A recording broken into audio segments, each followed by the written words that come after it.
Hello, everyone. Welcome back to another episode of the Nightwing News. I am Phil, and of course, joining me as always every week is... Hi, I'm Kristen. And hey, what was that? 3 weeks ago, we had a guest, Devin Grayson. Well, tonight... Oh, yes. Now we have an extra special guest because, yes, last week, Kristen mentioned an article she read written by Mr. Joshua Lappin-Bertoni. So, guess who I contacted that same night? Yeah, this guy's really fast. He slid right into those Twitter DMs, probably like as you were recording. So no, it was like 5 minutes after we were done. It was really quick, though. I was like, for real? I think that's the quickest turnaround I've ever had. Yeah, well, welcome to 2020 where everyone's connected to their phones. So, I immediately see it. I'm like, no agents, nothing like that. Let's just do this. But no, Devin Grayson, that's interesting because, me and one of my colleagues, Donovan Morgan, we did a lengthy interview with her a few years ago that was like really, really good and like really, really brutally. She was really, really brutally honest on what she thought about what she did at the time and what she wished could have been better from DC side and what she wished she would have done better. And I was like, this is amazing. Like, I have like so much respect for, I feel really bad because when I was reading those books, like back in like 2004, I was like not about them, but I'm like, oh my gosh, she's such an awesome human. I feel bad that I ever like, didn't like some of those issues. Now I want to read them again. Yeah, we both talked to her separately. This was like the first time we talked to her together. But because so explain to me. I see on your Twitter bio it says you're a freelance contributor for DC Comics. So we did see your article. So is that what you do? You like do the article? Yeah. Or? What's your real job? Yeah, there we go. That was my favorite part. I was like. I feel really, really like attacked. No, not really. No, sorry, I didn't mean it like that. I know. I was just. She's a fancy college professor, so I was like, but no matter what I've done, there has always been someone that have said, "So when are you gonna get a real job?" And it's like, so. Or I meant I couldn't imagine that DC Universe would pay you enough that could be your full-time job, and you wouldn't be living in a van down by the river. That was more where that was coming by the river. So, I use the word freelance contributor because basically I'm an independent contractor. Like, I'm not a Warner Brothers or DC Comics employee, but DC does take care of me, and in return, I take care of them. It's a very awesome relationship, and it makes me it makes my inner 11-year-old like very, very happy. Like someone did this thing on Twitter recently where it was like, if 12-year-old you ever met you, what would they think? And they'd be like, oh my gosh, your name is on DC Comics. That's so awesome. Because I was like the big DC fanboy as a kid, but so I write for DC Universe's news section and DCComics.com news section, and it's great. It's not the only thing I do. I have like 3 or 4 like other jobs, but that's just because I am a Renaissance man living in this, millennial world where everyone has to like do multiple things to stay afloat. But I will say that DC does take care of me, and I can't go, too much into that, or the snipers will get me. But well, I'm glad to hear it is a real job because yes, I apologize. I wasn't trying to be insulting. I thought it was hilarious, like because I also work with kids, and like I've done that for years. And like one of the kids, like we were like I was taking them to like the YMCA to go swimming one day, and one of them looked at me and said, "When are you gonna get a real job?" And I'm like, "Oh, so like taking care of you is not a real job." Like, good to know. And now like I'm doing this like DC stuff, and then I got. Kristen over here, like, so what's your real job? When do I get a real job? When does that happen? Well, if it pays the bills, then it's a real job. It keeps these lights on. It doesn't keep the Google Chrome on, which is why I'm recording this from the iPhone, though, unfortunately. So, do you still do your Batman universe? Because as soon as I didn't remember your name, but as soon as your face popped up, I was like, I met this guy before. You were at that conference in Bowling Green. Oh, you were at the Bowling Green conference. We were both there. That's like the one time me and her met in person. Yeah, we were both there last year. Because I only live half an hour from Bowling Green. I had to drive a couple hours, but wasn't that so much fun? It was good. You guys should have led with that. You should have been like, oh, did you guys speak at the thing, or were you guests? Yeah, we spoke. Yeah, I did. Well, I did something about we did Batman family stuff because, of course, I was afraid that they'd build it as a Batman conference and that everyone was going to be like grimdark Batman, and then it turns out no grimdark Batman people showed up, so I was, ecstatic. Oh yeah, she loves Dick Grayson's like her favorite character, and she's all about the the interaction between Dick Grayson and the rest of the Bat family. Yeah, I read. Go ahead. I read punchy comics and like skip through the punching part so that I can get to the heartwarming things. Oh, I'm the same way. Like, I won't remember like some of the battles, but I'll remember like the interactions and the relationships and the conversations. Like, that's what I like focus on as well. But yeah, that Bowling Green thing, I was like, I don't know, I'll do something about the Gotham TV show, because I thought that people would be doing very, very like broad stuff. But then when I got there, everyone was doing like really, really specific stuff, and I was like, shoot, I would have like picked something more focused. And right, I know I could have just written something just about Dick Grayson, but I thought it needed to be like Batman, more broadly speaking. Yeah, we were the last panel, so everyone was pretty tapped out by that point.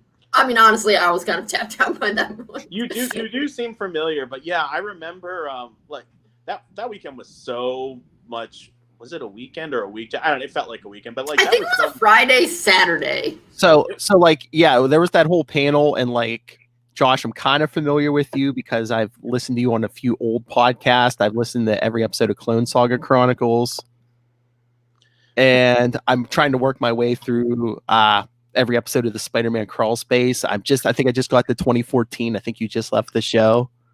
Oh yes. So just to show you that I'm being truthful, Betty Brant. That's all I'll say. It's oh man, that Betty Brant stuff was very problematic in this Me Too era. I know. I was so mean to this fictitious woman who was like ridden by chauvinistic men. It wasn't her fault that she was ridden by chauvinistic men. Like, shame on you, past Bertoni, for your being mean to Betty Brant. But it's just so funny listening to shows that old, because it's like, like a time capsule. It's like, oh, what do you think's going to happen in Avengers Age of Ultron? I don't know. Yeah, or like, oh wow, these Andrew Garfield movies, this is a new thing, and like we're already like the next actor, or remember when we were allowed to hug each other and stuff like that? And, remember when we could go to restaurants? I'm like, New Mutants is still coming out this weekend? What? I know.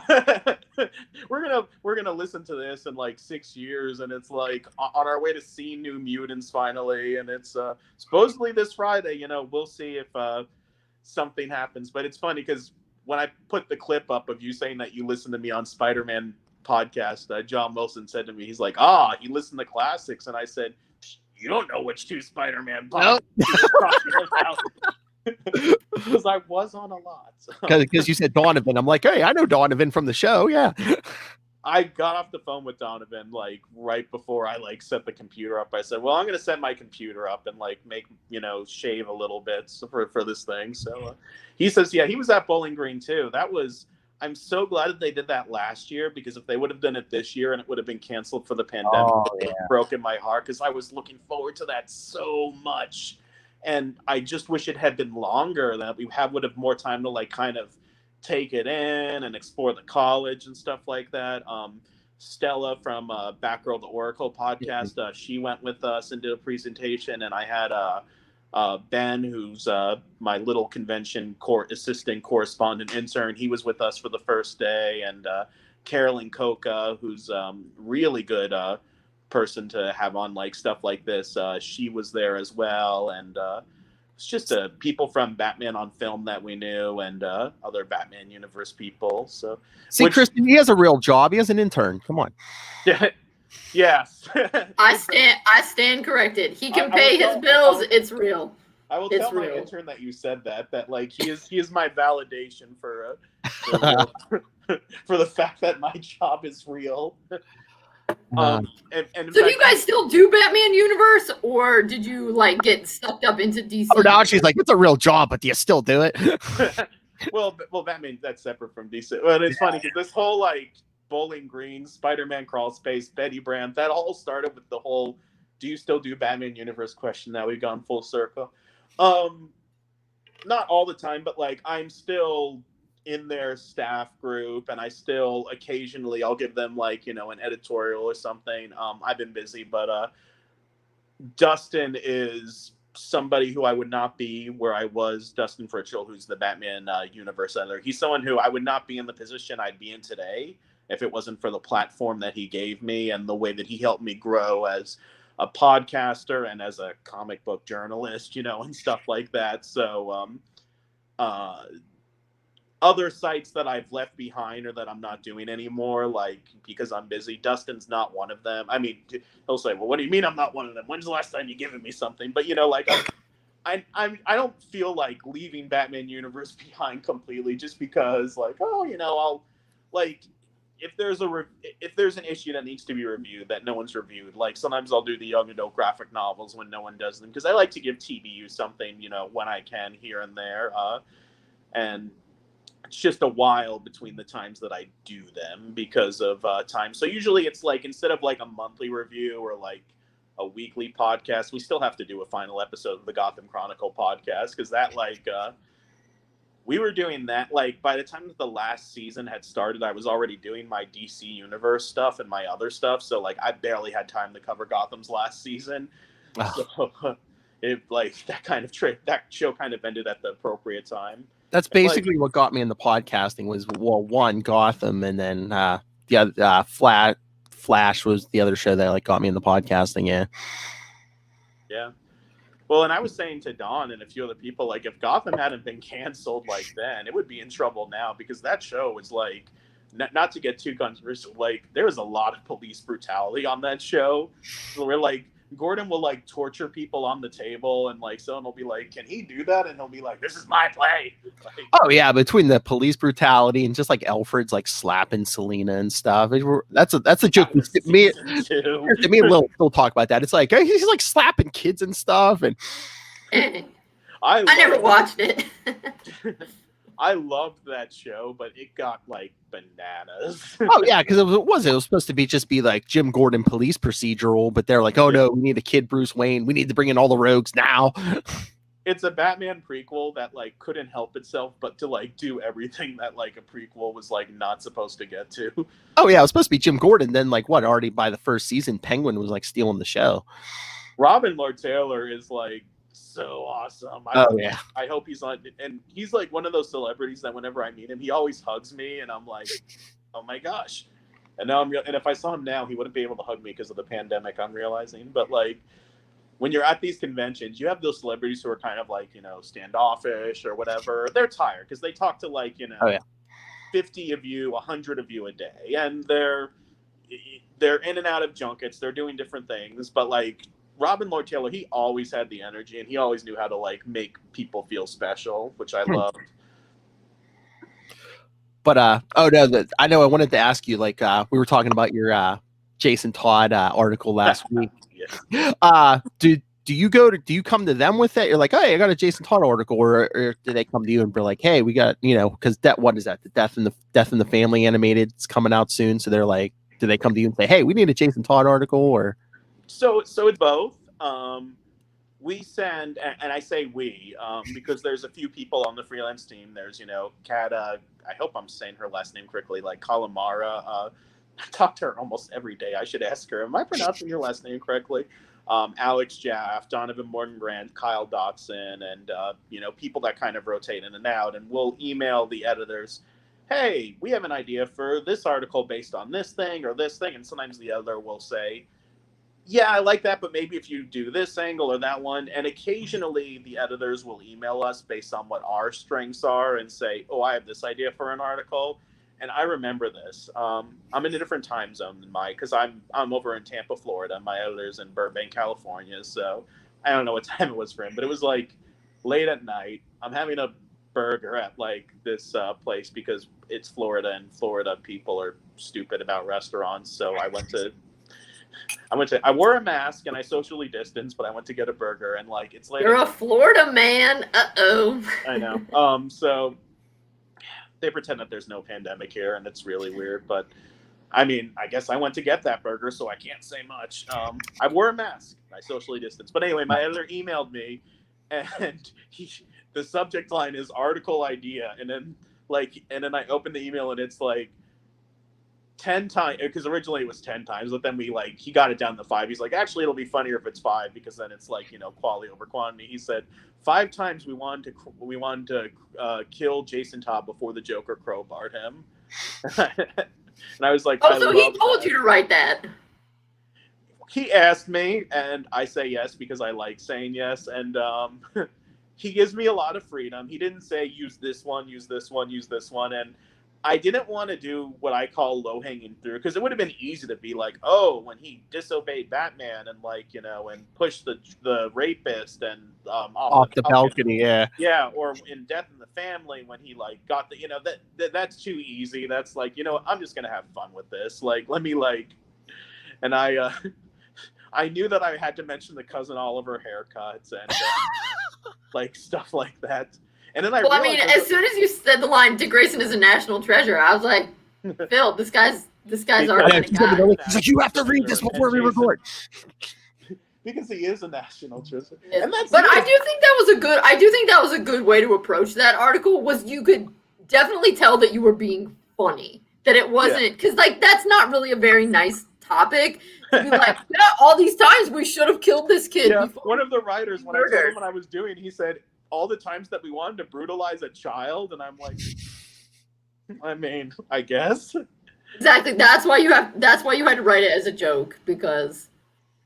Yeah, it's and then I realized as I was writing it, 2 of these are times after he died, so I changed the title and put in parentheses and after Joker crowbarred him. But yeah, with a title like that, because I was also taking the lead, my lead from the editor, who put in there all the time, before the Joker crowbarred him. With a title like that, you can't help but have fun with it or not take it seriously. Right, exactly. Because yeah, so that was a fun one to do, and as a result, it's I had to find these examples that were kind of more lighthearted, and I was looking back, and I think that Titans one, the one where I said he's a national, or did I say the national treasure for the Titans one or the Cousin Oliver? With the cousin, the very first one. Yeah. When he ripped off the origin story and had a Cousin Oliver haircut. I was very proud of the line in 1983. Batman had adopted 2 orphans. One was a circus acrobat whose parents were killed by criminals. The other was Dick Grayson. I was like, I'm gonna pat myself on the back for that one again if I can. Yeah, no, that was a good one. That first entry was 2 thumbs up. Epic. Good stuff. Yeah, I'll have to tell my editor that you guys like that one, and that Dick Grayson's a popular subject on the news section page. His articles get a lot of hits. Alex Jaff, one of the other writers on there, he did an article about a year ago called When Did Dick Grayson Get So Sexy? And I don't know if that's the case now, but at one point it was the most popular article on the site that had the most clicks and the most shares. And when we went to C2, I think it was C2E2, Sam Humphries introduced at a panel, he was talking about different features on DC Universe, and he's and the news section, and my favorite article is, when did Nightwing get so sexy? And I think I was sitting next to Alex when they said that. I was like, Yeah, I mean, the character's so popular. I don't know why. I mean, we finally get him live action in Titans, but I don't know why they aren't just throwing him in everything now and just merchandising the hell out of Nightwing more. I got my Disco Wing shirt. Yes. I had to make sure that I wore that for today, and it was I felt like Frozone from Incredibles, because I was looking all around my house for it before. Where's my Nightwing shirt? Where's my Nightwing shirt? To my non-existent wife that and she's like, I don't know, I don't exist. You're a bachelor. I don't know where you keep your shirts. Another Nightwing article that did really well, I did this one last year, was I did every single girl that Dick Grayson ever dated. I'm very proud of that one because it was very thorough. The very first girl that he fell in love with was some Atlantean princess from a Golden Age story. Oh yeah, for sure. He looked exactly like her brother. which is weird. Yeah. Dick, what the heck? Yeah, I'd have to go back. I mean, sorry, Alex isn't here, but I do remember though when I was reading that one about Dick Grayson getting so sexy. I've talked about this before. Well, when we were doing the book for the with somebody else, and I'd see now. I'd have to go back because it's been. But I feel like I don't know. I had some quibbles with it. That's all I remember. I was like, oh, I feel like you can actually date it a little bit. What? When you were putting together your book? Yes, that book. Did you do that book? I did that book. I hope you like it. I did. My friend Donovan has that book. That's her. And he's cited in it. And actually, it's an interview that we did together, but like he was the only one that was credited in it. So like we kind of like joked that like he got to be cited in the book because my name was left off of the original article. Oh man, so you are the Bill Finger to his Bob Kane. Oh no, Donovan would never do me like that. Okay. Donovan makes sure that I get credit. In fact, Donovan put credit for me in the original version of the like draft that he sent, but it got like taken out. So. Bummer. I'm sorry. I had no idea. No, well, really, I was like... It's cool because Donovan's name is in that book, and an article that we worked on together is in that book, and I think that that's, like, so cool. Really, it's evident that I'm kind of an amateur on internet stuff because I didn't actually know about your guys' website. I, like, went to more, to, like, try to find some people through academic kind of stuff, and I should have reached out to more fan-type people. You college professors. Those Carolyn Cokas of the world. Yeah, if you ever get a chance to listen to the Back Row of the Oracle, listen to those Carolyn Coke episodes, and they talk about like, you know, birds of prey in like a very good way that makes you rethink a lot of things that people take for granted because they just see it all the time.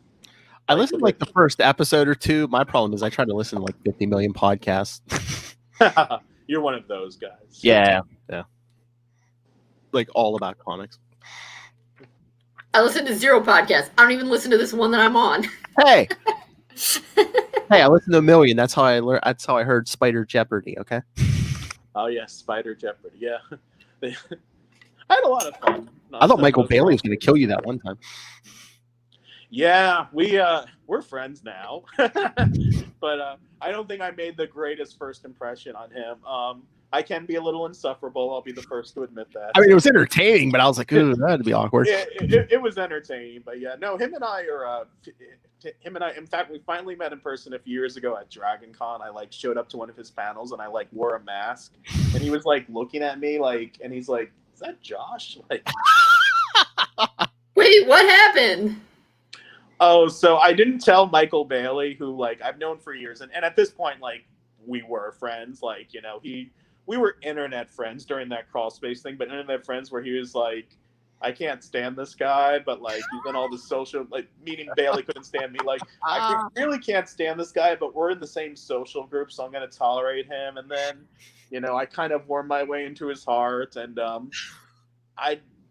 there was a few years I was gonna go to Dragon Con, and I didn't tell him, and I always couldn't go at the last minute. So this time, instead of telling him I was going to go, I didn't, and I didn't say anything on Facebook to like anyone in public, and I like just showed up to one of his panels, and I like wore a Bane mask that like he knew I wore because of my social media sometimes, and like a Spider-Man hat and like a Beatles shirt.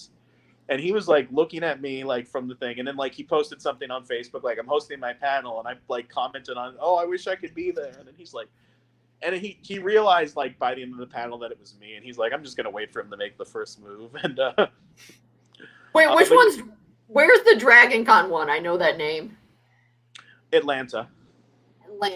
Okay. Which we would be getting ready for right now if it wasn't COVID, because that's end of August. Last year I went with John Wilson, Donovan Grant, and Michael Bailey, and we hosted a panel on identity crisis that was, I was going to say a lot of fun, but it was like actually a very, very serious panel. So like it's hard to describe like, you know, hooray, we're killing Sue Dibney, you know, as like, and making Gene Lorien insane. Like, it's not really a fun topic. It's a like, yeah, DC got really, really dark there for like a period, and like Nightwing barely survived that period, as some of us know.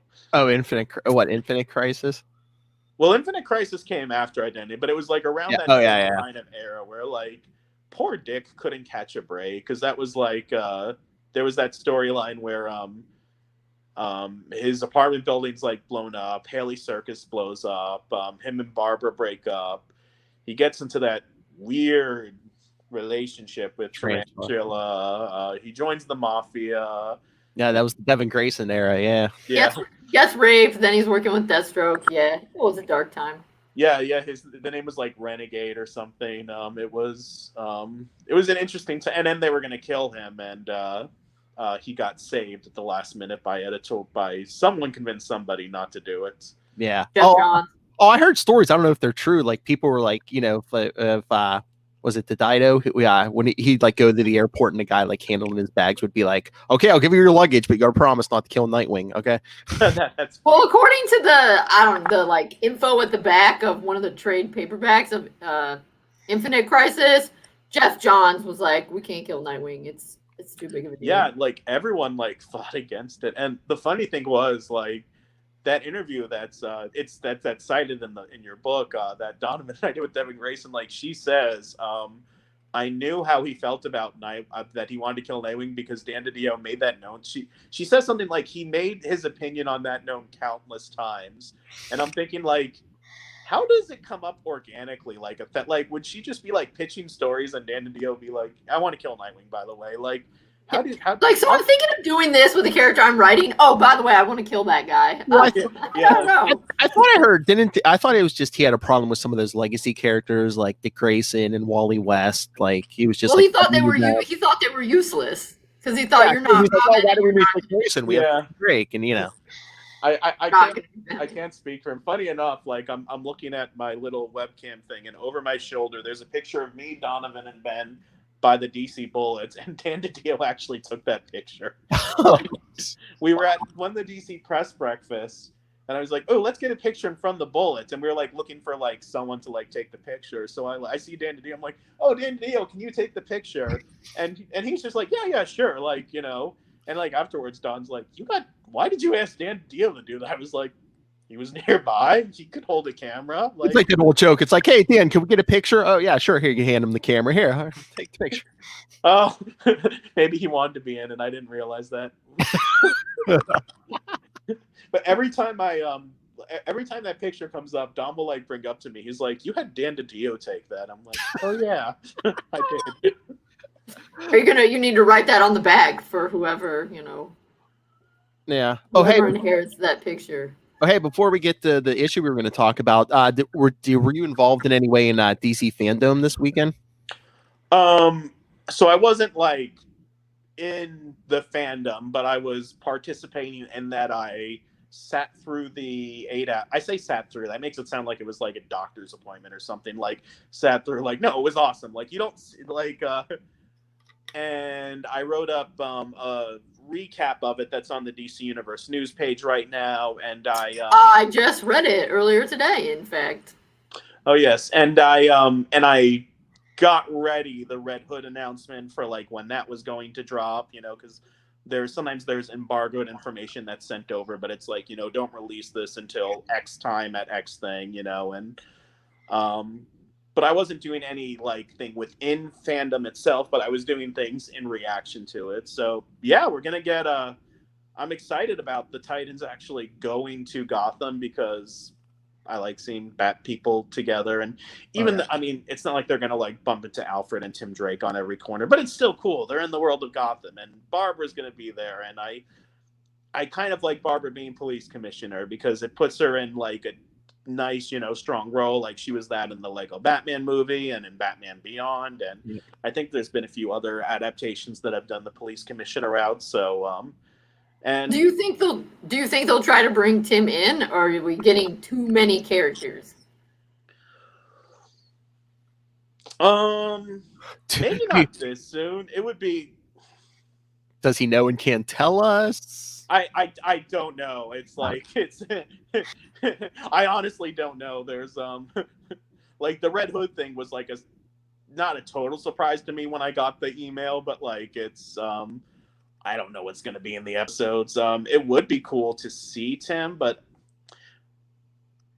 I don't think for this show, you know what I like, because there's the other characters that they have to focus on in those other stories. And if you're going to do the Jason Todd Red Hood story justice, it's hard to give that the oxygen that it needs while you're adding Tim Drake. Because Tim Drake would also need like a certain amount of attention and stuff like that, storytelling wise. Well, and I assume they're going to do stuff with Blackfire. I mean, I was hoping. Yeah, they said in the panel, like, she has a room in Wayne Manor, and I was like, wait, are they going to be living in Wayne Manor? That's like, that's something else right there. Ooh. I guess we'll find out. So, do you do interviews for the DC Universe thing, or is that like a different team?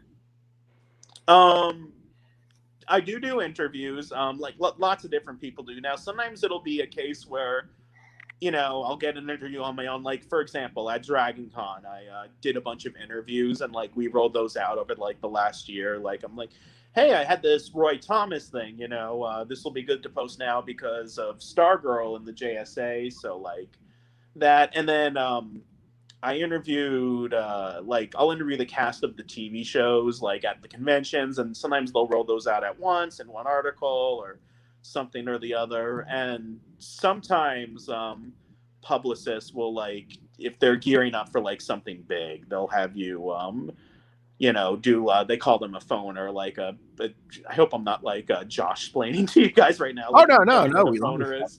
But yeah, they'll have you do a phoner where you'll, like, interview, you know, a cast member on the phone in relation to an episode that's coming up. Like, during season 1, there was a Heavy Hawk and Dove episode of Titans, and I did a phoner with Alan Richson, like, in preparation of that episode, which was fun because that was the week that, like, Aquaman was premiering, and I was like, hey, don't forget, you were the first live-action Aquaman. And he's like, yes, that's right. So yeah, who all have you interviewed? Are they cool? Oh, I mean, to say who all I've interviewed, it's that would take a long time because I've been doing the convention circuit. You know, Phil might know a little bit about that because he hears some of those stories on Crawl Space. Yeah. He has heard stories that I would probably get in trouble for, like, repeating now in my professional. Because in those Crawl Space episodes, I was like, well, I snuck backstage and I, like, you know, gave Clark Gregg the, like, you know, camera, and I was a big go-getter in my 20s, and how about just as far as you've been working with DC Universe? Right. Who are some of the highlights of what you've interviewed? Oh my gosh, the highlights! There's so many highlights. I mean, I've done the cast of Titans. I've done the you know, the Young Justice showrunners. I got to party with the Young Justice cast after the season 4 announcement was made in California last year. That was cool. Nice. Yeah, that was fun. Yeah. Did you party with Jesse McCartney? Was he there? He was. If he was there, I didn't see him. I don't think he was there. Zira Fazal, if I'm saying her name correctly, she plays Halo. She's awesome. Great person. And the Tim Drake voice actor, whose name is escaping me, Donovan and I hung out with him at, like, an ice cream parlor for, like, half an hour outside during a Young Justice get-together. That was pretty cool. Are any of them, with Young Justice, since it's animated, are those people all adults, or are some of them actually kids? I believe everyone is an adult. At least everyone that I've seen. I know that Zira, like, she does the voice of, like, some of the kids on the show. Like, she does Leanne Harper, Auntie Mouse, and I think, like, one or two of the other people. And I think Tara Strong did Tara Markov. Yeah, she's in it. Well, yeah, because that's what's the one thing I remember looking. Well, still in the Teen Titans Go, like, the guy who does Robin, Scott Menville, is, like, in his 40s. I was like, are you for real? Well, and he's been in stuff, like, since I was, like, watching Saturday morning cartoon shows, because occasionally I'll see something from, like, when I was a kid, and, like, and he'll be on it, like, and he has the same voice that he has as Robin now. Like, I think he was the bully on like a pup named Scooby Doo, and oh man, that was a classic. And he was on Full House as like either one of Kimmy or DJ's boyfriends. And, wow. And I was watching like Fuller House, like the reunion show, like in the background, and like in the last episode, there's like a big wedding, and like in the audience, like they had Scott Menville there because they brought like back a lot of people from the old show, and I was like, oh, I recognize him because I spoke to him at Comic-Con. I know what he looks like. That's Scott Menville. That is like the best job, probably, because it's like as long as your voice stays strong, I mean, you could do that job till the day you die. Oh yeah, I mean, and I loved his version of Robin. I love Teen Titans Go. I'm at like a good place in my life for it. If it would have came out like, oh yeah, when I was a teenager, I'd be like, well, they're just ruining it. Like, no, like, because I was not about that original Teen Titans cartoon when it first came out, because I was a teenager. I had these high expectations because we were coming off of like Justice League Unlimited and Batman the Animated Series, and I loved Wolfman Perez so much. I'm like, oh my gosh, if they can do that in the style of the animated universe, and then it was something else, which doesn't mean it was bad. It just means that it wasn't what my 17-year-old mind, or however old I was like expecting. And now I revisit, I'm like, oh, this is good. But honestly, as like, you know, we have all this stuff now, like, well, we had Arrow's over, but like, you know, Arrow or like Titans, like these like grimdark DC TV shows. So like, honestly, it's just fun to watch like Teen Titans Go and see like some stuff. Although I have said that like there's an episode where Teen Titans Go, like Robin dresses up as a cat to like get Starfire's attention. Oh yeah, and he like lives as a cat. Yeah. I have seen that. That was weird. This is like the most humiliating moment in Dick Grayson's history. Like this is his. I mean, and that's not a dig at Teen Titans Go. That's just like an observation on like the life of Dick Grayson. Like this is the low point. This is the.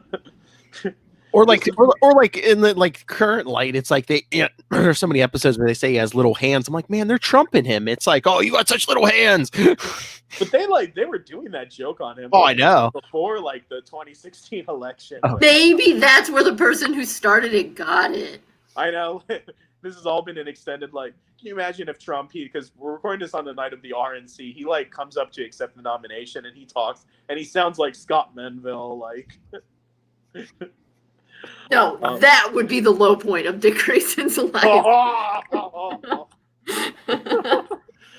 am not afraid to say it. That would be way lower than living as a cat.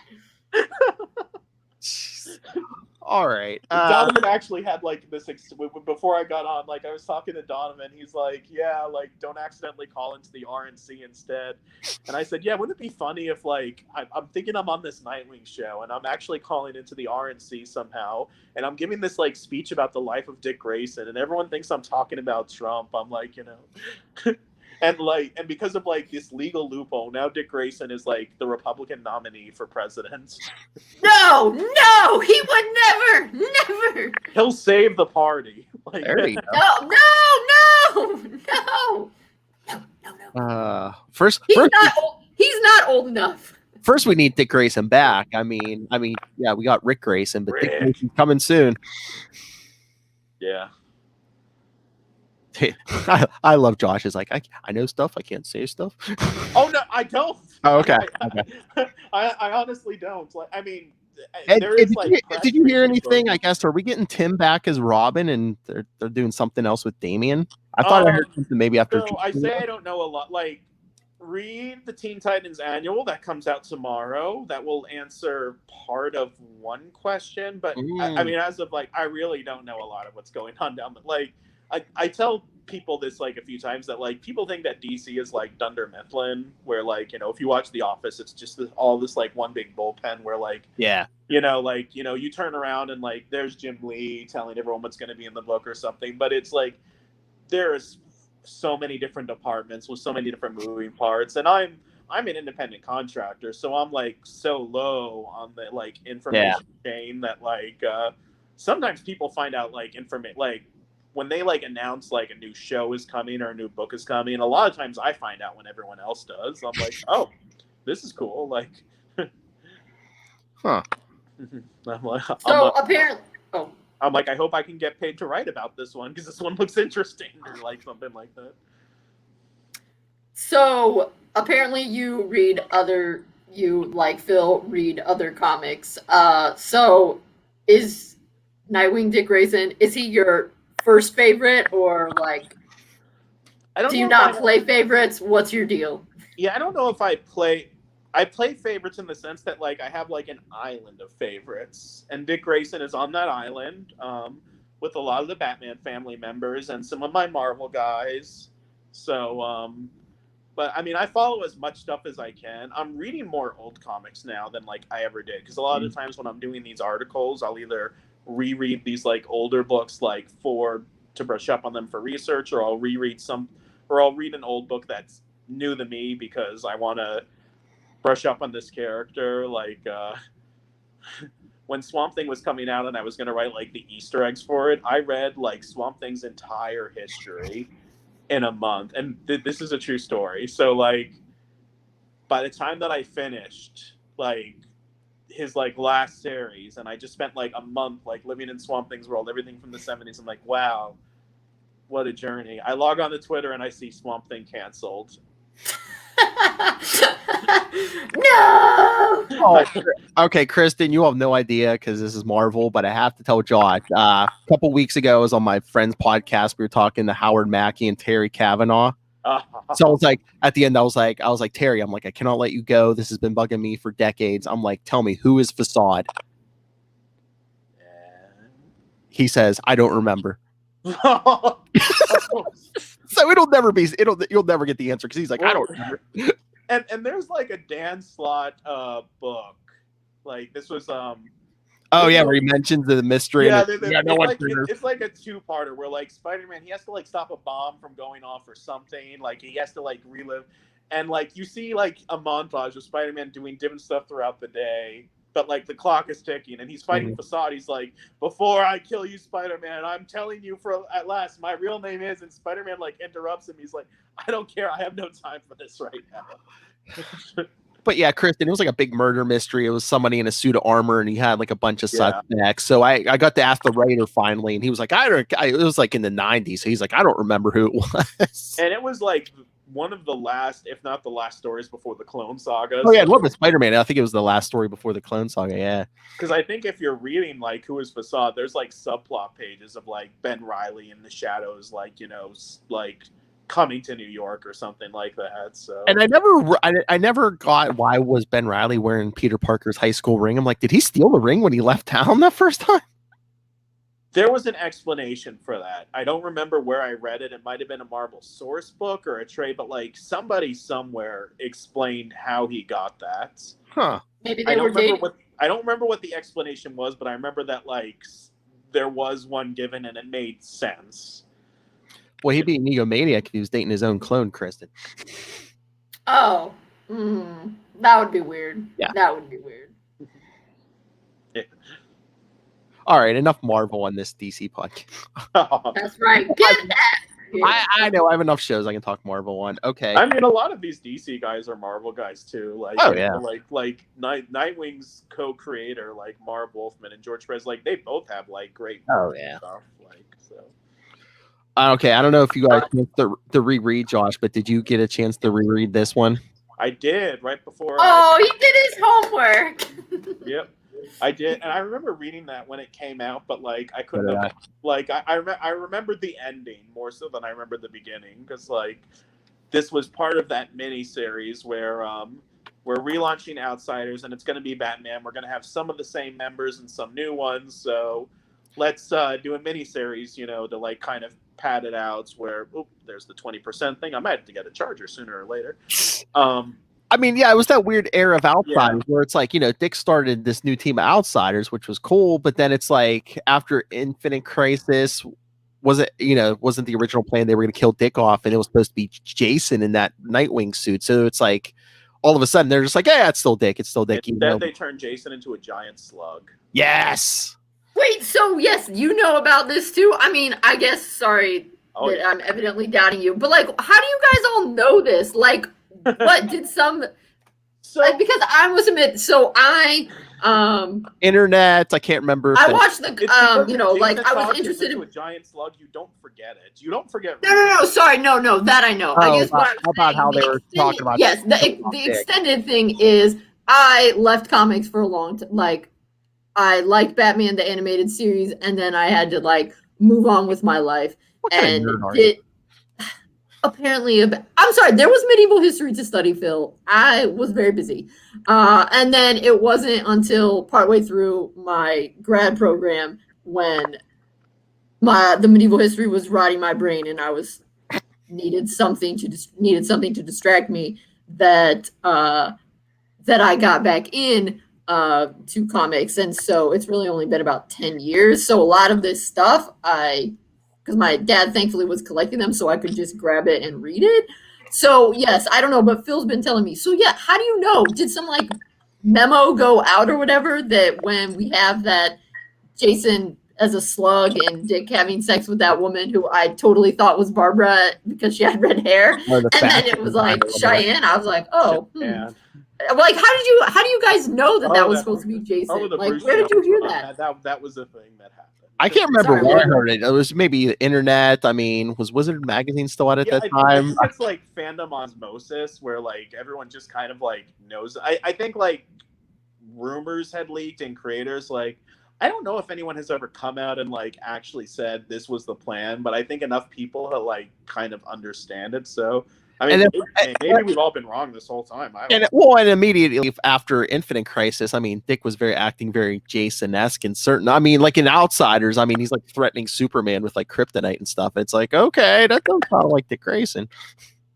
But wasn't it still Judd Winnick at that point? I'm trying to remember when. I think, but it's I think he had written it for Jason, but then when Dick didn't die, it was just like, oh yeah, we'll just call him Dick instead of Jason. Yeah, Judd Winnick did write a lot of Jason, and I liked the beginning of that Outsiders run, like, you know, leading up to Infinite Crisis. There was some you know, it was an interesting book, and it was a good companion to Teen Titans because like both of the books were kind of different tones. Yeah, and you can, you know, like read both of them. And I was listening to your last episode, and you were talking about that moment where like, you know, Lex teases Joker like Batman's never gonna love you the way he loves Catwoman. Like you would get those moments in the comic books now, but like back then, like that's a joke that like you would not see in a normal DC comic book. So like, you know, Outsiders was like the gritty adult book because it was written by like a guy who was known for being on the Real World. That's right.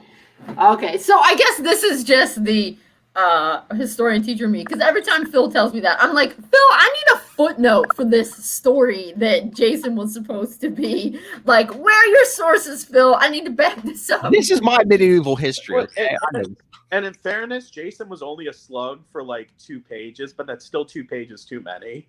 Oh no, definitely. But wait, so my question is, if Dick was supposed to be dead and Jason was supposed to be Nightwing, then who was supposed to be the tentacle monster? Unless they just threw that in, went there. Oh wait, we got 2 Nightwings all of a sudden. Make Jason a giant tentacle. No, 3 Nightwings because of Cheyenne. That was. I can fight crime with my background in fashion designing. Well, she had powers, like. Oh yeah. And I remember, like, she could like blast things from her arms, and like when they finally gave her origin, like I remember she said, "My parents were metahumans," and I remember someone on like the DC boards like said, "Is that the best that they can do for an origin? My parents were metahumans." Like, and I was like, Jason's a giant slug. Like, calm yourself down. Like, I don't care about Cheyenne's background. I want to know what's going on.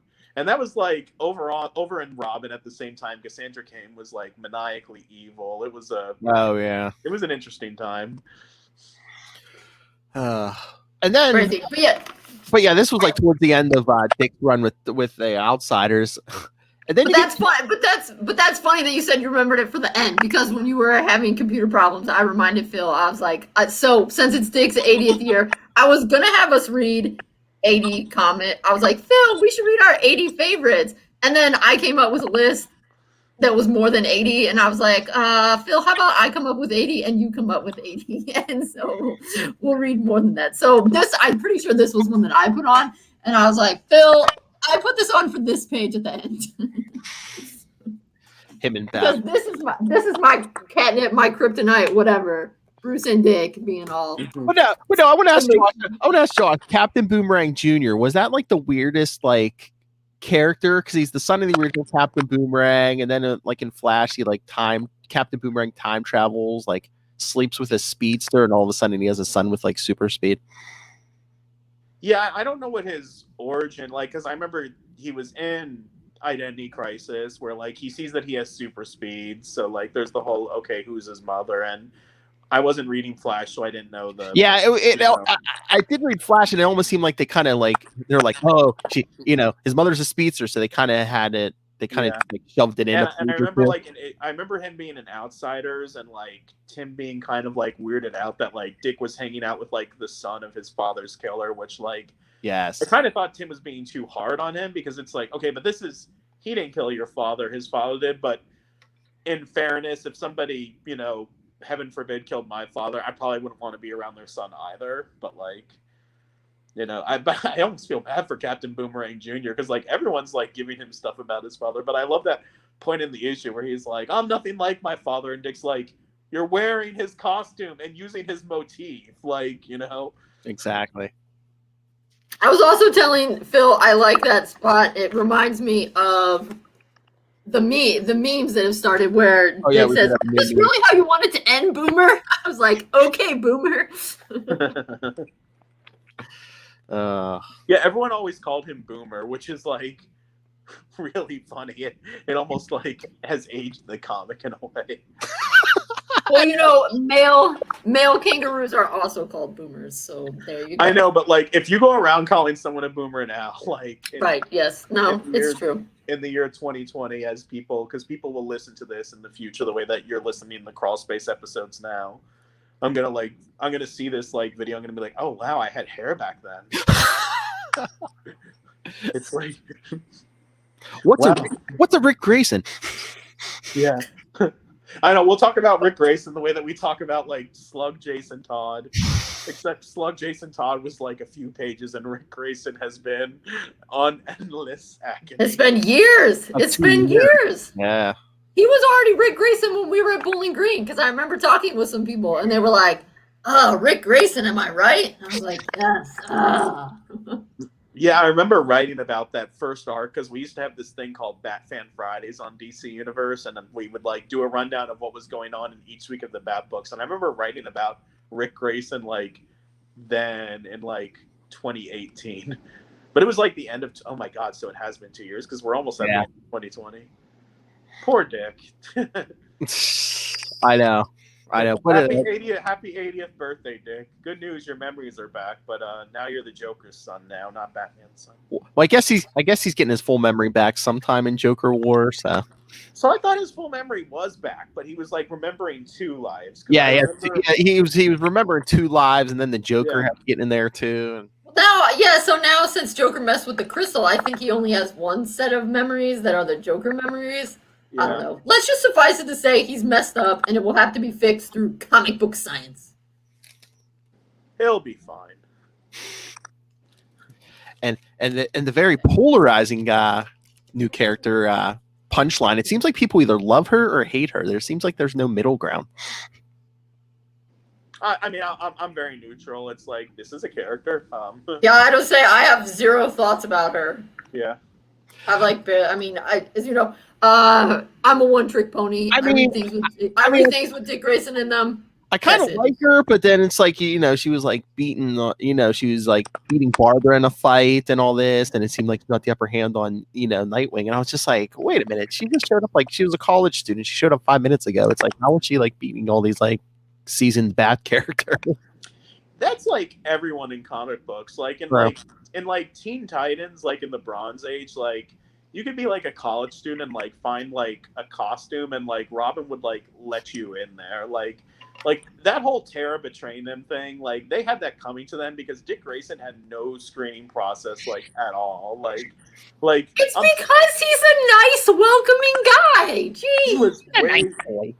And they paid for that with Tara because like Bumblebee like joins the group. She like wears a costume and attacks them. She's like, that was to teach you to appreciate my boyfriend. And Dick's like, ooh, ooh, I know you just tried to like kill us to teach us a lesson, but you want to join the group. And then like Duella Dan dresses up as like all these villains and mob stuff. And then she's like, I did that because I want to join the Teen Titans. He's like, well, emulating criminals and committing crimes, I have only one thing to say to you. Our meetings are on Thursday, and here's all of our secret identities. It was simpler times. It was simpler times. And they paid for it with Tara. They were like, but it's such a good arc. I don't know. Yes, I mean, it is streaming process for this. I suppose. I know I got you all off topic though. We're talking about Nightwing and Boomer going to space, fighting. Actually, you were supposed to tell me who you've interviewed on the phone that was super cool, and you skirted around it, John. What would you say? What? I talked about Alan Richardson. I said our Aquaman story. He was the coolest one. The coolest. I don't know if I could pick the coolest one. Robin Lord Taylor is up there. Like he is a sweetheart. There's been so many great people because again, I've been doing this for like over 10 years at these conventions and stuff. But and that's why I love like having Donovan, who's in some of those pictures back there with me, because like you have someone to turn to after those interviews and be like, oh my gosh, that was such a great moment, because like you'll sit down, you'll be all cool and composed, like, so tell us what it was like when. Oh, okay. Then when they're gone, like, oh, that was awesome. Well, I guess, did he say, because what I would always want to know is, like, when they're filming Titans, is it fun? Did Alan say? Did you ask him if it was fun? I think that they had a lot of fun. Like, when I did the press junket for season 1,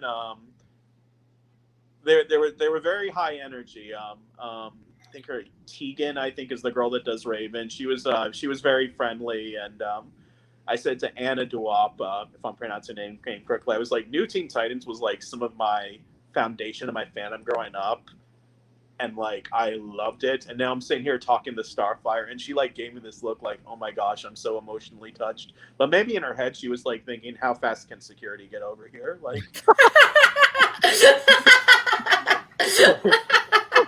It'd be fun. What are they going to say? No, it's boring fighting Trigon and Deathstroke. Well, because as I'm recapping this story, I'm like, I probably sound very like pretentious saying, and the celebrity was very touched by the thing that I told them, and I'm like, maybe I need a little more self-awareness about this. Yeah, I love the Gotham cast because I interviewed them like so many times throughout like their seasons, and I got to like know them really well, and I miss them, especially Robin Lord Taylor. He's up there with like some of my favorite interviews, I would say. Well, maybe he'll do something else for DC, and then you can interview him again. I'm sure it's awesome because, like I know the feeling I get just talking to like these comic creators of like books I've read over the years, and I'm just I can just imagine those live action guys, it's, on the TV shows and stuff. It must be. The creators are so great too. Oh yeah. Yeah, Marv Wolfman's a sweetheart. I've interviewed him a few times. Chuck Dixon, I've taken him out to lunch a few times because he lives over here in Tampa. So like I interview like every few years, like Wait, you take him out to lunch? Well, it's an interview. It's an interview. I offered to buy him lunch. We were going to do another one for Dick Grayson's 80th birthday, but then the pandemic happened, so. Yeah, but you live in Florida, so you still could.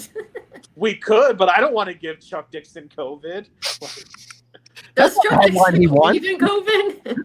I don't want to give anyone COVID, really, but like, because like when Bane Conquest #1 came out, like for an interview, because I want these people to say yes to these interviews. I'm like, well, let me make it worth his while. I'm like, yeah, I'll buy you lunch. We'll go to this place, and I brought the comic with me, and we went page by page, and was like, oh, this Graham Nolan art pretty cool. And then after the interview, we like turn off the record. It's like, all right, you got to tell me everything about what was going on in the Batman offices in the 90s. See, that's the thing. Most of the people I talk to are online. Like before the pandemic, I was gonna try to get. I live right outside Pittsburgh, so I was gonna like try to get like Ron Friends. I could have taken Ron Friends out to lunch or something, but then this hit. Ron Friends is cool. Oh yeah, yeah. He's done stuff with the Clone Saga Chronicles. Yeah, and he's always been very, very supportive of my friends over there. So I've always appreciated that. Yeah, he's a really nice guy. I guess I need to up my lunch game. Except I don't think anybody particularly famous lives in North. Yeah, you're in Ohio, so is anyone else in Ohio? Go to Mike. Go to conventions, and you don't have to take. I mean, I say take people to lunch. Like that's like one person that like lives in like Florida, and if he was watching this, he'd be like, I don't remember. Oh yeah, I guess some guy that interviewed me took me to lunch like 2 or 3 times a few years ago. That's what I was gonna do. I was gonna go down there. Ron Friends was supposed to be at a convention here in like May or something. I mean, we're both living town, close to town, but he was supposed to do a convention here, and of course, it got canceled. So. Yeah, I remember going to C2E2 and somebody posted, I hope you're all having fun at the last convention of the year. And I was like, ha ha ha, humor. And now here we are. And I remember when they were canceling WonderCon, I was thinking like, wow, because this was like March and WonderCon was going to be like mid to late April. I was like, yeah, that's kind of risky because maybe COVID will be over by then, but it's like too far away to tell for sure. I was like, oh yeah, I thought COVID might be over by like April. So, no, WonderCon, that's the one in Anaheim, right? Yes. Yeah. The governor was on that. They've been on that thought though. I'm gonna grab my charger because I just got the 10% thing. So talk about Nightwing saying, "Okay, Boomer the chemo." I will be right back. All right. I mean, we can wrap it up if you like need to live your life. I was gonna say we could wrap it up in a little bit, but yeah. I guess blah blah blah. My main thing is I made us read a whole comic just for this 2-page spread so that we could have a Bruce Dick moment. I mean, we wrote last week. I mean, we did the beginning of his time with the Outsiders. This is kind of the end, so kind of true sense. Like, I can't do this. Go back to being a hero. If you refuse it, you're everything I always hoped you would be. Oh, Dick is too good to be on the dark team. I think those last 2 pages is just another example of Batman. You're too good for this. Exactly. I love it so much. That's what I always say. Nightwing is Batman. Just he's not as big a jerk about it. I like how he left on his own terms. Yes. I didn't like Bruce being like, it was my plan for. He's like, so the mission failed, and Bruce is like, but I planned for it to fail. And Boomer's totally leaving us for Suicide Squad. Also, but I wanted that to happen. And screw this team. I'm leaving as well. That's also what I wanted. I mean, it was basically them moving towards like the more classic team, Batman, Katana, and all, the rest of them. And I was kind of annoyed by that because I was digging the dynamic with like Dick and Arsenal and like Jade and Thunder. And by the way, I listened to your last episode. You were all talking about like, oh yeah, did we know that Black Lightning had kids before this? And I'm going to say, no, we did not, and it did not make sense. Really, we didn't, huh? That he had like, and then a few years later they bring in like another daughter. And don't get me wrong, I love Thunder and Lightning. They are great additions to the Black Lightning like legend and mythos. But like their inclusion, because there's like in those old Batman and the Outsider issues, like Jefferson's kind of like chasing his ex-wife around. He moves to California to try and get back with her, and they're like going on trips and stuff together. Then like there's another book where he's in like Brick City and she like goes to be with him when he gets injured, and they're like moving in together, and then she moves out, and there's like never any like children growing up like in the household. Interesting.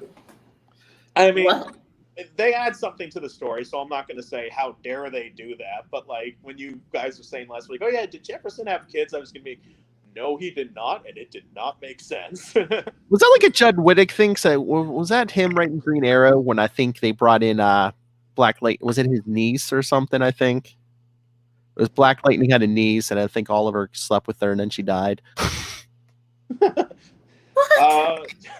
I don't know anything about that, but that sounds like something that would happen in a Judd Wittick comic. Yeah, I think it was. Yeah. Yeah, and Jefferson was like a member of like Lex Luthor's like presidential administration as didn't he say something about Secretary of Education or something? Yeah, he's like Secretary of Education. Like he's a member of the executive branch. Like Imagine My like God, he's Betsy DeVos equivalent. I know, like imagine finding out that Betsy DeVos is like on like a superhero team with like superpowers, and it's like, can you do that instead of like the Secretary of Education thing? Because like, Yeah, can you do that instead of ruining public education? That'd be great. Yeah. But yeah, so I mean, I was not about this. I do agree with you. That's a good scene with Dick and Bruce. I'm annoyed at Bruce, like kind of like, you know, pretending that he's on top of everything. Like let Dick have his moment here. But I was annoyed at the time about Dick leaving the Outsiders and just like the way that they were doing this, where like I think that it was marketed, and this might be my memory playing tricks on me, that like each issue was like 2 people, and at the end of each issue, you were gonna find out who was on the team and who wasn't. Like it was like Survivor, and then like at the end, you have the new Outsiders. Yeah, I think so. Yeah. But you kind of See, and this going. And this might be because, of course, when did this come out? October 07. So by the time I read this stuff, it had already passed, and I think by the time Dick was out of the Outsiders, they'd already started on like the next version of the Titans team or whatever. So I didn't have to feel the loss of like, oh, he's not on the team or whatever. And I was kind of glad he left because, as I said, I did think the beginning of the Outsiders was pretty good, but I like Dick better on the Teen Titans. I am more of a Teen Titans person because I think Teen Titans is a like brighter, happier, I don't know, it's a sunnier version of, or the Outsiders is the gritty version of Titans, I don't know. Which, and I like it when they're, you know, like, oh, we're a family. I mean, obviously, I love that. Yeah. Little friend stuff. So I prefer it. I like Dick better on Titans. I liked him on the Outsiders though, as like kind of like a try something new. Like this isn't going to be the permanent thing, but like for this era, let's like try this flavor, you know. Because that previous team of Titans that he was on, that book had kind of gotten stale, and that new Titans book that he was on after this Outsiders one, I wasn't big into that one, and he wasn't on it for very long. It was like 10 issues, and then it's like, oh, I have to go be Batman now. Yeah, because that one didn't last. He went to go be Batman, and like it's hard to do this like reunion book of like the original Titans as adults together again. I don't think a lot of people have pulled it off very well, and it's hard to do, but when it's done right, like that's why I liked the Mike McCone, Jeff Johns one, which, you know, Dick was not on as a permanent, but he like, you know, showed up from time to time, where it was like a mix of the new generation and the old generation. You know, I thought that was a good way to do it, and that's kind of what they're doing with the TV show right now, where you have like the new kids like Joey and Rose. Yeah. You have like Donna and Raven, you know, she's I guess one of the new kids in there, and then you have like Dick and Donna and stuff like that. And I hear rumors about Roy. I don't know if that's true. Like, I really don't. Well, we saw his phone number. I know, yeah. 555. Maybe now that era's over and there's no chance of, you know, them using Roy over there. It's so weird now because I remember a time where like, yeah, you couldn't do something like that because this character's somewhere else, but I did the math. At one point last year, we had like 5 or 6, or maybe 5 or 4 versions of Dick Grayson at once. We had Brendan Thwaites, and then we had, and then we had over on Young Justice was going on around the same time, and then you have Teen Titans Go, and there was something else. Maybe it's those animated movies that they were doing that I was counting. Oh, maybe, yeah. But there was like multiple versions of Dick, like in multiple versions of continuity at the same time. And I was like, wow. I remember when like Justice League Unlimited couldn't use him because like, not even because he was in a movie, but because like Chris Nolan was doing the Batman movies. Therefore, like no Batman characters could be in Justice League Unlimited. Like that's how like restrictive it was. And now it's like, wait, Batman's not even in it? Well, Batman's in it. Batman's but no other Bat character, just Batman. Yeah, no other Batman. Yeah, look up the Bat embargo because that was like, it will frustrate you. But look it up. Well, that's their goal. Yeah, that's part of the reason why on the Batman, which again I watched later, the Batgirl comes in before Robin, right? Because the Batman started and the Robin character was in Teen Titans. So Robin couldn't be in the Batman, that animated series, until Teen Titans was over. Maybe. I don't know.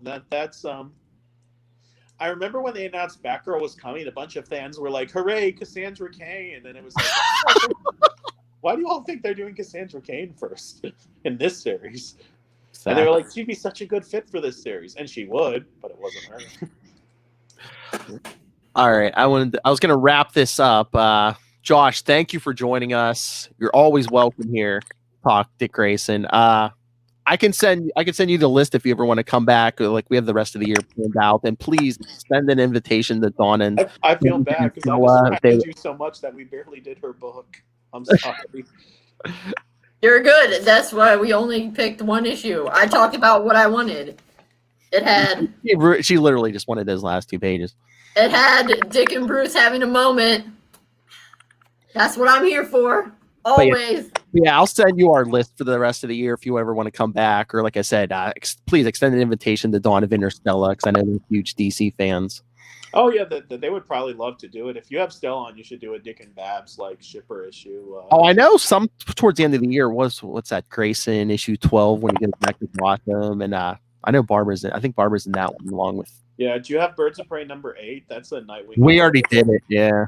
Oh, if Stella was here, she'd say betrayal. Bubba Moose. If you pull a Bubba Moose on her, she's gonna be like, "Oh my gosh!" Like, I'm confused. Oh, that was her rap alias on Spider-Man Crawl Space, and it's like she is so. It's funny because like you have those pictures behind me, and Stella's in one in the Bane mess, but there's one in front of me, and it's us like from the Spider-Man Crawl Space days at Comic-Con, and like Stella's there in her Bubba Moose like days.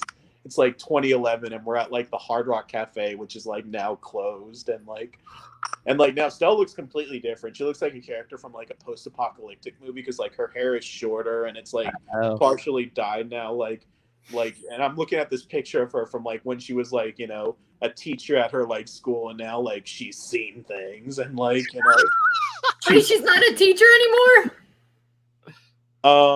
I might be overstepping, but she might have talked about that on her podcast. But she has made some transitions in her life, which is probably for the best. It was her choice, which is probably for the best with the pandemic and everything, you know. So I'll say because last year she was a teacher. She was, yes. I remember because she was a Latin teacher, and I was like, "Yeah, Latin." She'll talk Latin with you. She loves her Latin. You know, she begins all of her podcasts with a Latin greeting. Oh, nice. Nice. It's like Sale or something like that. I'm probably butchering it. Salway. I don't know. How'd you guys meet? Through Spider-Man Crawl Space. Nice. And we met arguing about Batman comics on Spider-Man. All right. On the message board. That was how brought us together. And then Batman Universe was our playhouse, and now we're all still good friends. We all do, you know, some of us are on DC Universe. We're trying to get Stella over there as well, but she's, you know, she's an independent spirit that can't be tamed. Nice. All right, before we let you go, you want to plug anything, Josh? Keep on checking out DC Universe, you know, because it's more than just, people act like it's just, you know, these original videos and stuff like that, but there's like so much on there. You know, there's the 80-year comic library. That was how I reread this book. That way I didn't have to like crawl through my back issue bin and figure out where it was or something like that. It's very convenient just to have like DC's catalog right there like that. I've leveled up to platinum recently. Oh. Upgrade to platinum? I'm sorry. No, the little rewards thing. If you read enough comics, I've made it to platinum status now. I love doing that. And then like I was reading something on Comixology, and I was like, I'm not getting points for this. Like it's like programmed in my brain. But yeah, and then there's the community, you know, and the community has Q&As once in a while where like celebrities will come by, and then you know, there's all these features, and then she was talking about the reward system. Like people don't give DC Universe like enough credit. They're like, oh, the shows are going to HBO Max, that means it's over, and it's like, you know, that like the shows is like one section of the site, and I know it better not be over. Say what? I said it better not be over. As far as I know, we are still going, and that's and like all the old stuff, like all those animated series are on there. Like me and my son were watching Batman Beyond and stuff on there, and yeah, it's a great experience that way. And yeah, definitely plug in DC Universe. And we mentioned BatmanUniverse.net earlier. Certainly, that's always a good resource to go to, as you know, because you use them in your book, which we appreciate. You know, great podcast. I'm very partial to the commentaries feed because Donovan and we did a commentary a few years ago for Batmonk, which was an Alvin and the Chipmunks original Batman like episode, which like I listen to that every few years, and that is like one of the craziest things that we ever did. Wait, is this on BatMuniverse or? Yeah, Batman Universe. Go to the commentaries feed. We should have you guys come on for a commentary on an episode sometime. Maybe like a Dick Grayson centric episode. Like I don't know if we already did Old Wounds, but something like that. Yeah, I'm down for any Batman episode. Yeah.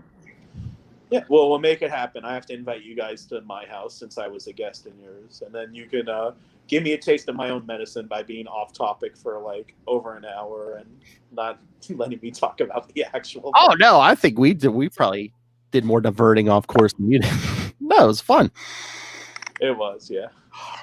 All right, so you're like a little mini podcast celebrity, so we're getting the special feeling inside of a celebrity coming on our show. Oh, there's a celeb. Where? I wish I was important enough to be a celebrity. Dan Didio or however you say his name, it took a picture for you. He's never taken a picture from you. Hey, like I said, we had fun. We'll have to have you back here. I also do a Spider-Man show with one of my other co-hosts. I'll have to send you that list too. So I have to have you over there because I know you're a fan of Spider-Man. Oh yeah. Spider-Man is still one of my top characters, and I don't talk about him as often as I should anymore. Like, I always said that like DC has just taken better care of me the last few years. That like it's like people keep on saying to me, "Oh, Josh, you should check out this Spider-Man book. It's actually really good now." And it's like, yeah, it's really hard for me to get back into that Spider-Man mindset. But yeah. Especially like you know me and Spidey because you listen to those shows. Yeah. Oh yeah. Betty Brandt, I know. Oh, I gotta apologize to her. Maybe your show will be the venue to do it. All right. Yeah, so thank you so much. Like I said, I'll send the schedules over if you ever want to join us. And please, I'd love to talk. Again, I hear Donovan and Stella. I'd love to talk to them too. So. Oh yeah, I'll tell Donovan immediately. I'll tell Stella too, but she's. We might have to get a big group chat. So I mean, we can get everybody on here at the same time. Yeah, and especially if knowing that you met them in Bowling Green, so that was a very good time. I wish that I wish that there wasn't COVID so we could do that again. But like I know that they were gonna do like I think a romance comics or something this year or whatever instead. But it was like let's do Batman again. That was fun. And I'm sad that I didn't remember you. I remembered Donovan from the conference, and I remembered his name, and I was like, oh, that's why I asked if Batman Universe still existed, or if you kind of got like sucked up into DC Universe, because I remembered his name. I was like, oh, he's the dude. Well, probably because it was that interview that apparently you were on, and I didn't know. And then as soon as your face popped up, I was like, oh, he was at Bowling Green. Donovan's Robin. I think my profile picture on Twitter is us at Bowling Green. I don't know. I'm not on Twitter. Oh, well, on Twitter, my avatar, it's me, Stella, Donovan, and Ben at Bowling Green, because that's like, oh, these are my favorite DC people and me together in one place. So yeah, it looks like it, yeah. Yeah, before the war made us all grizzled and old. All young and fresh-faced, yes. Yeah, I let Phil handle all social media. Yeah, Ben's about a foot taller now since that picture's been taken. Like, oh, is that your intern? Yeah, that's the intern. Oh yeah, I'll have to text him saying you legitimize my job. Yes, I solemnly swear I will never question the realness of your job again. No, it was funny. It was funny. All right. Sorry, I don't mean to rush you off. I just have to work in the morning, but yeah, no problem. I have a real job. Oh, a real job. Hey, I also have to work in the morning. Okay, Professor. I'm gonna sleep in until like 11, and then start writing about John Ostrander's Suicide Squad. The job I want. Ugh. All right. Yeah, Josh, thank you so much for your time. Thank you. Like I said, we have to have you back. So yeah, let's do it. All right. Thank you, sir. Thank you. That was awesome. Indeed. Indeed. What? I don't know what else to say. All right. So yes, we have gone extra long. So should we get out of here? Yep. All right. Because we have to go to our real jobs in the morning. Yeah, some of us. All right, everyone. So yes. Hey, are you an important person? Would you like to talk to us? Like Joshua Lappin Bertoni? Email us, capesandlunatics@gmail.com. Call the voicemail 614-382-2737. That's 614-38-CAPES. And remember to follow us on social media, Facebook, Twitter. Hey, you could watch this video on YouTube. You can see all of our faces. Go subscribe to our YouTube, Capes and Lunatics YouTube channel. Find links to everything on the one convenient place. That's Linktree, linktr.ee/Capes and Lunatics. And remember to support sponsors, Tweaked Audio, Hunt a Killer, Pod Life the book, now in digital and paperback. And while you're buying books, go pick up Dick Grayson, Boy Wonder. That's right. And when you're on Amazon, use the link for Southgate Media Group right down there in the show notes. Because, hey, it costs money to put these up. So, hey, please help us support this show, the network, and that crazy man, Rob, Master Doom Southgate. Make it rain, so says Master Doom. And again, you have no... I did your plug, so... Come on to our show and defend the integrity of your job to me. I don't know if you're good luck or what, because, yeah, you literally mentioned Josh's name, and then, like, 5 minutes after last week, I jumped on Twitter, and I guess luckily he was on there, so I was like, hey, can we come on? And, like, 5 minutes later, sure. Okay, do I need to mention somebody else's name? Peter Tomasi, will you come and talk about the cloisters with us? Your issu's next. It makes me so happy. Oh.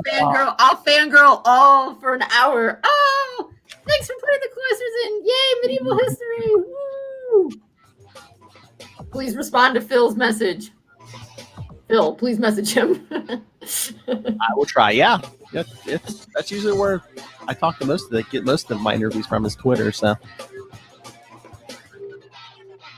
but yeah, I want to get Josh, Donovan, and Stella on here. Get a big group chat one day, maybe. All right, everyone, come back next time. Same wing time. Same wing channel. Nightwing News.